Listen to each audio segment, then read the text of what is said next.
duk wanda yake so ya gamu da Allah lafiya in dai yana cikin masu zaɓi in dai zai yi zaɓi to in kana so ka gamu da Allah lafiya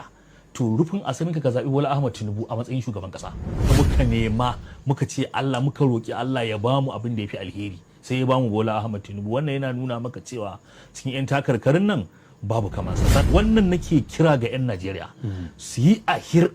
ni'iman nan da Allah ya ba su shine Bola Ahmed Tinubu su rike ta gam faka tana ga Allah amma mu dai abinda muka sani bisa zahiri shine zuwan Bola Ahmed Tinubu nan